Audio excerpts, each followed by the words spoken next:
सागर आणि मुक्ताच्या लग्नाला 4 वर्ष होऊन गेली होती आणि त्यांना 3 वर्षाचा ओम हा गोंडस मुलगा होता.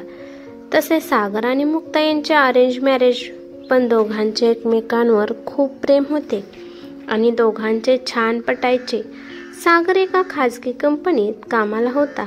तसा त्याला पगार म्हणावा तसा नव्हता, पण मुक्ता तिच्या समाधानी वृत्तीमुळे सुखी होती. मुक्ता, सागर, त्याची आई आणि ओम छान चौकोनी कुटुंब होते. मुक्ता सगळ्यांचे सगळे मनापासून करत होती. अगदी सगळं छान छान होते, पण सगळे छान कुठेच नसते. तसेच या देखील कुटुंबाचे होते. सागरची बहीण म्हणजेच मुक्ताची नणंद अंकिता, तिचे लग्न चांगल्या मोठ्या श्रीमंत घरात झाले होते. तिचा नवरा देखील एका मोठ्या कंपनीत उच्च पदावर कामाला होता. तिला परी ही 4 वर्षाची मुलगी होती.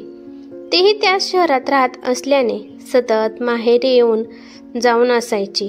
नाही म्हणले तरी ती कायम मुक्ताला तुच्छ लेखायची आणि तिच्यासमोर स्वतःच्या श्रीमंतीचे प्रदर्शन करायची. मुक्ताने मात्र तिच्याकडे कायम दुर्लक्ष केले होते.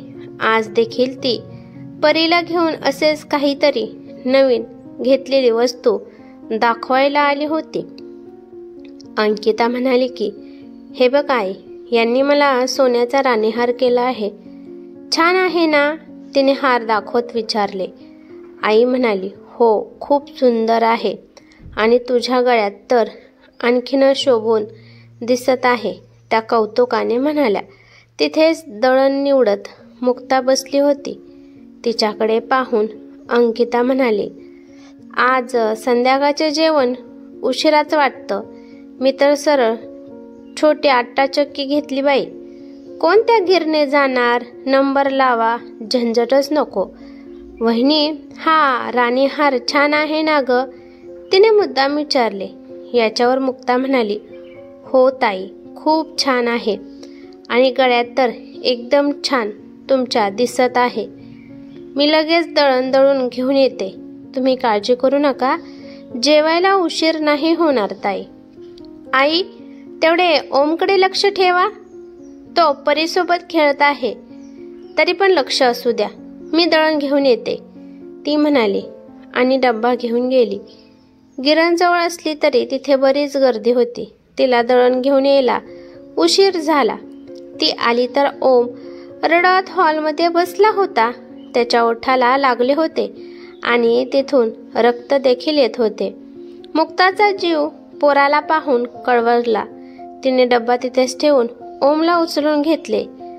आई आणि अंकिता तिथेच होत्या आणि त्यांच्यापाशी परी बसली होती. मुक्ताला पाहून सासूबाई म्हणाली, काही नाही ग, खेळता खेळता पडला तो, इतकं काही लागले नाही. त्या सारवासारव करत बोलत होत्या. तोपर्यंत ओम रडत रडत म्हणाला, मम्मा, परीने ढकलले. मुक्ता दळण आणाय गेली होती तेव्हा सासूबाई आणि अंकिता गप्पा मारत बसल्या होत्या. त्यांचे लक्ष पोरांकडे नव्हते. परीने ओमला खेळताना ढकलून दिले आणि ओम तोंडावर पडला. एवढंसं लेकरू ते त्याच्या ओठाला चांगलेच लागले आणि तो रडायला लागला. अंकिता म्हणाली, अगं वहिनी, ओम खोटे बोलतोय, तोच पडला खेळताना. ती तोंड वाकडे करत म्हणाली. मुक्ता म्हणाली, ताई, काय बोलत आहात? अहो, एवढंसं तर आहे माझं लेकरू, त्याला काय कळतं खरं खोटं बोलायचे? आई, मी तुम्हाला लक्ष ठेवा म्हणाले होते ना. किती लागला आहे माझ्या बाळाला. ती त्याला कुशीत घेऊन त्याला शांत करत बोलत होती. सासू म्हणाली, मग मी आणि अंकिता खोटं बोलत आहोत का? आणि काय ग, आता मुहूर्त मिळाला का तुला दळाय जायला? इतकंही काही लागलं नाही त्याला. इतका कांगावा करत आहेस. ते त्या उलट मुक्तावरच भडकल्या. मुक्ता म्हणाली, मग मी कधी जायचं होतं? दिवसभर कामातून डोकं वर नसतं माझे. आपल्या पुरते पीठ होते, पण ताई आल्या मग दळण आणणे भाग पडले. आणि मी म्हणाले नाही तुम्ही दोघी खोटं बोलता म्हणून, पण माझा 3 वर्षाचा ओम खोटं कसं बोलेल? ती आज पहिल्यांदाच तिच्या सासूला उलट बोलत होती. सासू म्हणाली, तू मला उलट उत्तर देतेस? तुझ्या आईने हे शिकवले का तुला? त्या रागाने म्हणाल्या. मुक्ता म्हणाली, अजिबात नाही. तिने माझ्यावरच चांगले संस्कार केले आहेत म्हणून मी आजपर्यंत शांत होते. पण इथे प्रश्न माझा नाही, माझ्या मुलाचा आहे. माझ्या आईने घरात पाहुणे आले की तिथून पळ काढून यायला आणि सासरच्या लोकांच्या कुचकळ्या करत बसायला नाही शिकवले मला. मी नाही श्रीमंत, पण मनाची आणि संस्काराची श्रीमंती आहे माझ्याकडे. ती तिच्या मनातील इतक्या दिवसांची खदखद बोलून दाखवत होती. अंकिता म्हणाली, म्हणजे माझ्यावर संस्कार नाहीत? मी कुचाळक्या करते? माझ्या सासरच्याने सासरी पाहुणे आले की इकडे पळून येते असे म्हणायचे आहे का तुला वहिनी? काही नाही ग आई, ही माझ्यावर जळते. हिच्या नवऱ्याला माझ्या नवऱ्या इतका पगार नाही. हिच्याकडे माझ्यासारखे दाग दागिने नाहीत, लाईफस्टाईल नाही. ती तोंड वाकडे करत बोलत होती. सासू म्हणाली, नाहीतर काय? त्यांनीही त्यांच्या मुलीची ओढ घेतली. इतका वेळ दारात उभा राहून सागर यांचे बोलणे ऐकत होता. तो आता घरात आला. सागरला पाहून त्याची आई त्याला म्हणाली, बघ सागर, ही तुझी बायको आम्हाला भांडत आहे, उलट उत्तर देत आहे. त्या उसनं अवसान आणून बोलत होत्या. सागर म्हणाला, आई, मी मुक्ता दळण घेऊन आली ना, तिच्या पाठोपाठच आलो आहे. मी सगळं ऐकलं आहे तुमचं बोलणं. सांग ना आई, हिचा नवरा म्हणजे तुझा आणि या अंकिताचा कोण आहे? गेले 4 वर्ष झाले तुमच्या दोघींचे मुक्ताबरोबरचे वागणे मी पाहत आहे. तिने कधीच कोणत्याच गोष्टीची तक्रार नाही केली माझ्याकडे. पण मला कळत नाही, असे वाटते का तुम्हाला, ही अंकिता सतत मुक्ताला तुच्छ लेखते, सतत स्वतःच्या श्रीमंतीचे ओंगळवाने प्रदर्शन करते. इथे येऊन सतत हे खायला कर, ते कर, असं कर, तसं कर. मुक्ता दिवस दिवस कामात असते, सगळ्यांचे सगळे मनापासून करते, पण त्याची किंमत इथे कोणालाच नाही. आणि आई, तुला तर कळायला हवं ना, पण तूही सतत तिला खाली बघतेस. तुझी सून आहे ग ती, तिला तू तुझ्या मुलाशी लग्न केल्याची शिक्षा देत आहेस का? विचार कर, तिलाही माझ्याशी लग्न करून पश्चाताप होत असेल ना. मी अंकिताचा नवऱ्यासारखा गलेलट्ट पगार घेत नाही म्हणून तू तिच्याशी अशी वागणार, पण तिलाही श्रीमंत घर आणि नवरा कोणत्या किमतीवर मिळाला आहे? आपण हे राहते घर गहाण ठेवून हिच्या सासरच्या लोकांच्या मागण्या पूर्ण केल्या आहेत. त्याचे हप्ते अजून मी फेडत आहे. ही मुक्ता तुझी लेक सुखात आहे म्हणून इथे काटकसर करून संसार करत आहे, राबत आहे. तिला त्या बदल्यात फक्त तुमची आपुलकी हवी आहे. पण तुम्ही तर तिला तुच्छ लेखून सतत हिणवता की मी कसा कमी कमावतो.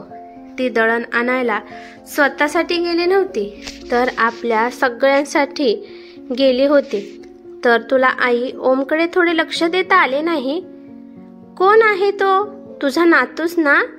तुला मुक्ताची कदर नाही, मान्य आहे मला, पण स्वतःच्या नातवाची देखील नाही. किती लागला आहे त्या एवढीशा जीवाला. वरून तुम्ही दोघी तो खोटं बोलतोय म्हणताय. तो फक्त 3 वर्षाचा आहे, तो डोळ्यातले पाणी पुसत म्हणाला. आणि इकडे अंकिताने आईच्या माना लाजेने खाली गेल्या. मुक्ता म्हणाली, अंकिता ताई, लग्न झाल्यापासून सतत मला तुच्छ लेखतात आणि आई त्यांना साथ देतात. मी सहन केले. माझा नवरा पैशाने श्रीमंत नसला तरी त्याच्याकडे मनाची श्रीमंती आहे. स्वतःची स्वार्थी बहीण पैशात लोळावी म्हणून ते अजूनही त्यांच्या असलेल्या कमी पगारातून हप्ते भरतात. सागर, प्रश्न माझा होता तोपर्यंत मी गप्प होते, पण प्रश्न आज माझ्या मुलाचा आहे. या दोघींनी माझ्या 3 वर्षाच्या मुलाला खोटं ठरवले आहे. आता मी नाही राहणार इथे, जिथे मला माझ्या नवऱ्याला, माझ्या मुलाला किंमत नाही, तिथे मी अजून राहणार नाही. सागर, तुम्हाला माझ्याबरोबर यायचं असेल तर या. नाहीतर मी माझ्या मुलाला एकटी मानाने वाढवू शकते. तुम्ही ठरवा, तुम्हाला ही स्वार्थी आई आणि बहीण हवी की मी आणि आपला मुलगा? ती ठामपणे म्हणाली. सागर म्हणाला, मुक्ता, मी तुझ्याबरोबर येत आहे. अन्याय करणाऱ्यापेक्षा तो सहन करणारा जास्त दोषी असतो आणि माझ्यात एवढी धमक आहे की मी माझ्या बायको आणि मुलाला सांभाळू शकेल. जा मुक्ता, आपले कपडे घेऊन ये. आपला मुलगा दूर चालला आहे हे पाहून आई म्हणाली, खरंच सागर, माझं पण चुकले. मी अंकिताबरोबर वाहवत गेले. माझं हेच लक्षात आले नाही की मी माझ्याच मुलाच्या संसारात विष घालवत आहे.